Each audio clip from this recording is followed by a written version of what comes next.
Salve, salve família vascaína, tô na área para mais um vídeo. Se você está chegando pela primeira vez aqui e não me conhece, muito prazer, meu nome é Eduardo. Tá vendo esse botãozinho vermelho escrito inscreva-se? Então dá uma clicadinha aí, isso ajuda o canal. Nós estamos chegando quase a 2.000 inscritos, faltam 100 e pouquinho, né? Então eu conto com a ajuda de vocês. Uma outra coisa que ajuda bastante também é você deixar, seu like no vídeo. Isso ajuda a gente a divulgar nossos vídeos na plataforma do YouTube e levar o vídeo para mais vascaínos aí.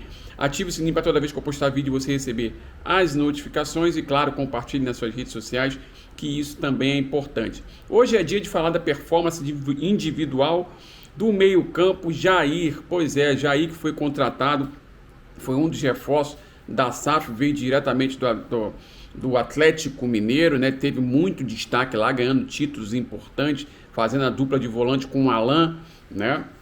Então o Vasco foi e contratou o Jair por 10 milhões, se eu não me engano, me corrija se eu estiver errado, e o Jair veio com um status de titular absoluto, intocável. Mas será que a performance dele lhe garante esse status de titular absoluto? Será? Vou mostrar para vocês aqui agora na tela. Então vamos lá, Ele jogou 8 jogos no Campeonato Carioca, né? E aqui, passes para profundidade. Ele deu 10 passes para profundidade, né? 10 passes para jogadores que estavam em profundidade, sendo o 13º colocado nesse quesito. São 1,3 passes por jogo, 10º colocado nesse quesito aí, né? A porcentagem de acerto desses passes em profundidade, 40%. Então, desses passes que ele dá para jogadores que estão em profundidade, ele acerta 40% dos passes, 10ª colocação no campeonato. Passes para o terço final por jogo, 6,22 por jogo, apenas na 27ª colocação, né? E o número de acertos desses passes para o terço final, a intermediária do adversário, 89,58%, quarto colocado no campeonato. Olha aí, Então, você percebe que ele tem qualidade no passe, né? Passes inteligentes, foram 7 passes inteligentes, 17º colocado, né?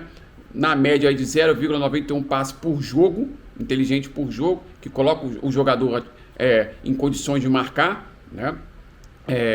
12º colocado nesse quesito aí, né, de passes inteligentes por jogo. E o número de acertos de passes inteligentes por jogo, 71,43%, é o primeiro colocado nesse quesito. Pois é.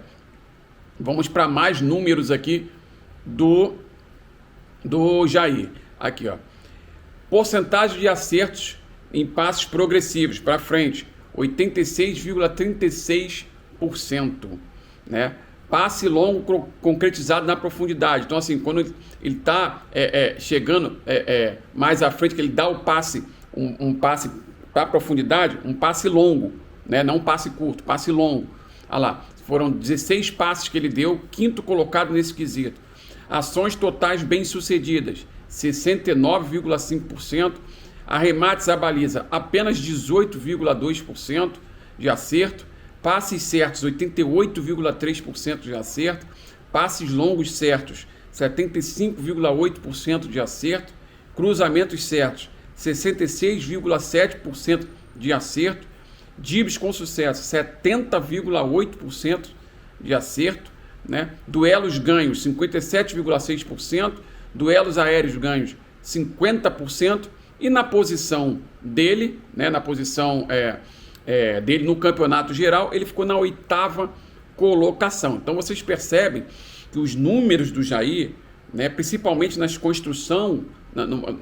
construção das jogadas, né, são números com bastante destaque, principalmente com a bola no pé, né? Com a bola no pé ele tem bastante destaque, ou seja, é um jogador de qualidade com a bola no pé, né? Tem um índice de acerto de passe muito, muito grande, né? Visão de jogo para passe inteligente, né? E costuma acertar esses passes. É um jogador que pelo menos eu percebi, né, na minha análise, é um jogador cadenciador, não é tão veloz assim, né? E isso também impacta principalmente sem a bola. E é aí que nós vamos destacar o Jair, na questão de jogar sem a bola.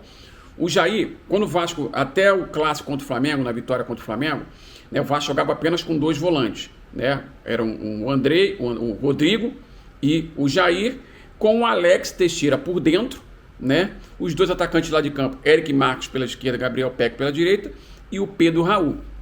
Então, nesse formato, e com o Vasco marcando pressão, né, adiantando suas linhas, marcando em bloco alto, pressionando o homem da bola, pressionando as opções de passe do homem da bola, e às vezes marcando num bloco intermediário, mas pressionando o homem da bola e também pressionando as opções de passe, foi nesse momento que o Jair mais se destacou, porque o Vasco roubava a bola e ele, já no campo de ataque do Vasco, né, na intermediária do adversário, ele fazia as infiltrações para pressionar a segunda linha junto com o Alex Teixeira. Tinha a questão também, aí vinha a deficiência, né, de quando o Vasco não fazia essa marcação, pressão com eficiência, saía o passe entre linhas, né, saía o passe entre linhas, colocava o adversário em condições de contra-ataque, em igualdade numérica ou até em superioridade numérica. E essa transição defensiva, tanto do Andrei, do Jair, quanto do Alex Teixeira, não eram feitos de forma satisfatória, né? Não faziam a transição defensiva de forma rápida, era de forma lenta, sempre correndo atrás dos meios adversários. Quando os atacantes lá de campo, tanto o Eric Marques quanto o Gabriel Peck, também não faziam essa transição defensiva de forma satisfatória, de forma rápida, aí a defesa do Vasco ficava no mano a mano direto com o ataque adversário. Então esse era um defeito crônico que estava acontecendo em todas as partidas. Do clássico contra o Flamengo, que o Vasco ganhou, para frente, houve uma mudança na escalação. Então o Vasco passou a jogar com 3 volantes, né? Com 3 volantes, Rodrigo, Andrei, que retornou, e o Jair mais à frente. Então ficava o meio-campo fazendo um formato de triângulo, né? Com o Rodrigo na frente da zaga e os dois, Andrei e Jair, como meias, né? Com a responsabilidade de equilibrar essa quarta linha, lembrando, primeira linha, um goleiro, a segunda linha, os 4 defensores, a terceira linha seria o Rodrigo, que jogava na frente da zaga, e a quarta linha, os 2 por dentro, Andrei e Jair, e os 2 por fora, Gabriel Peck e o Alex Teixeira, né? Então, esses 2 por dentro, tanto Jair quanto Andrei, são responsáveis por equilibrar essa quarta linha, chegar à frente para justamente ajudar na construção de jogadas, principalmente para girar a bola de um lado para o outro, dar um passo de profundidade, se infiltrar na área, quanto defensivamente também, né, causar um equilíbrio na linha e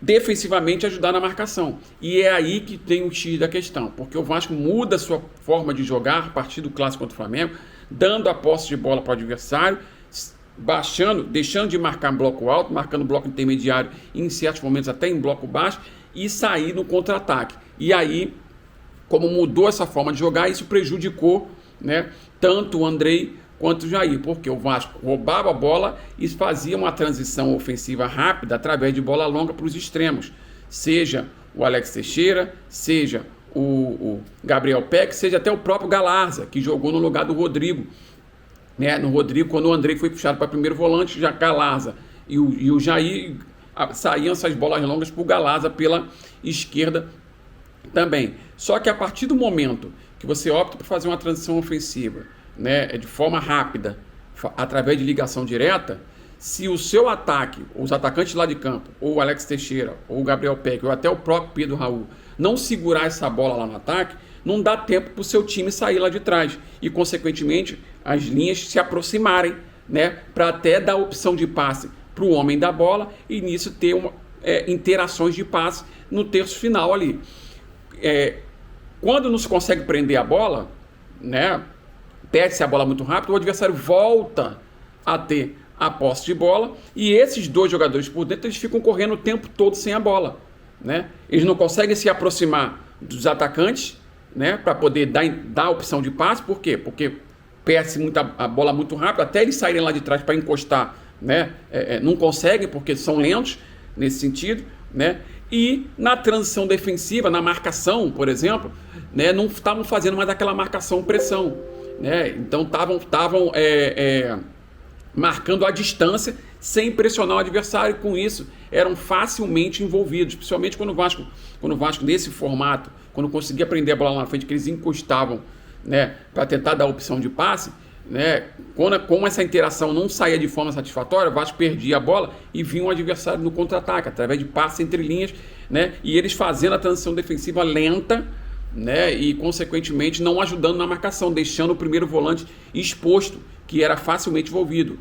Foi assim com o Andrei quando jogou de primeiro volante, foi assim com o Rodrigo quando jogou de primeiro volante. E a partir desse momento vem a queda de rendimento, tanto do Jair quanto do Andrei, e essa queda de rendimento dos dois influenciou e impactou no rendimento coletivo. Não é à toa que do clássico contra o Flamengo para frente, os dois não jogaram bem nenhuma partida.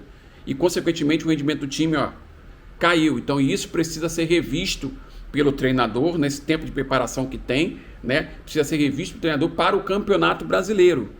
De repente, voltar ao formato anterior, com o Alex Teixeira jogando por dentro, porque aí tinha mais interações de passe, e foi assim que o Vasco, no campeonato, construiu um volume de jogo muito grande, eram várias finalizações por partida, né? Um volume de construção de jogadas muito grande, não é à toa que colocou pressão no Flamengo e fez com que o treinador deles optasse por uma precaução maior, jogar com 3 zagueiros, naquela partida que ganhou, que eles perderam para o Vasco, né? Então, esse volume de construção de jogadas veio justamente com o Alex Teixeira por dentro, Eric Marques e o Gabriel Peck, com os dois laterais avançando o tempo inteiro, né, participando dessas construções de jogada, tanto por fora quanto por dentro. A partir do clássico contra o Flamengo, isso deixou de existir, né? Então, foi um questionamento que eu faço, né? A gente não vê as pessoas que participam da entrevista coletiva fazer esse tipo de pergunta, né, para o treinador, por que dessa mudança repentina, né?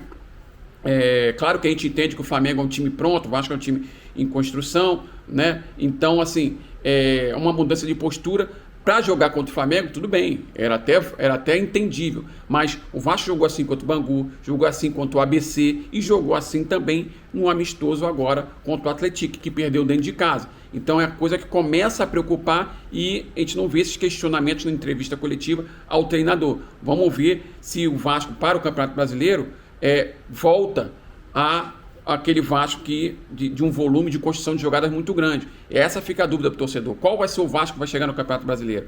O Vasco, aquele Vasco propositivo, propondo o jogo, pressionando o adversário no seu campo de defesa, construindo diversas situações de gol? Ou o Vasco, a partir do clássico contra o Flamengo, dando a posse de bola para adversários, recuando, jogando através de... jogando em contra-ataques, através de transição ofensiva rápida, em bola longa, que era o mesmo Vasco que jogou na Série B. Jogava da mesma forma praticamente. E Vasco vai jogar no Campeonato Brasileiro, né?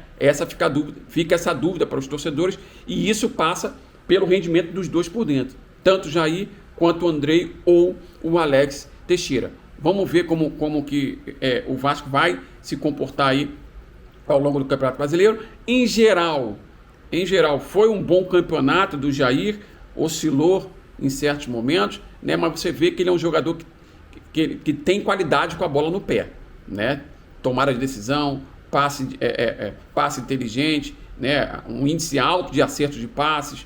Então, assim, é um jogador de qualidade, porém tem essa questão da lentidão na transição defensiva, não faz uma marcação forte, né? Enfim, e isso, pouca movimentação no terço final, principalmente nessa situação que eu falei para vocês de transição ofensiva de bola longa, mas mesmo assim não se aproxima, não está se aproximando dos atacantes lá de campo ou do Pedro Raul para poder tentar fazer uma tabela. Então baixa a movimentação no terço final do adversário, tanto ele quanto o seu Andrei, né, que não voltou bem depois que retornou do Chelsea, não retornou bem. Então isso está impactando no rendimento coletivo. Vamos ver como é que vai ser no Campeonato Brasileiro. E claro, a gente torce para que ele suba de produção, para que o treinador consiga encontrar uma melhor forma de jogar. Pela análise que eu fiz, né, e que vejo do Jair, eu acho que o Vasco deveria optar não por uma transição ofensiva de forma rápida, em bola longa, uma transição defensiva mais cadenciada, mantendo a posse de bola, porque aí você coloca o Jair no jogo, né, que é o quê? Ele com a bola no pé participando dessas construções de jogada, né, de forma mais cadenciada, que aí vai mais no estilo dele, né, e não essa transição ofensiva rápida. E vocês, o que vocês acharam da performance do Jair no Campeonato Carioca? Comenta aí embaixo, quero saber a opinião de vocês. Esse foi o vídeo de hoje, espero que vocês tenham gostado. Se vocês gostaram, peço mais uma vez que se inscreva no canal, deixe seu like no vídeo, ative o sininho para toda vez que eu postar vídeo você receber as notificações. Um abraço e até o próximo vídeo. Valeu!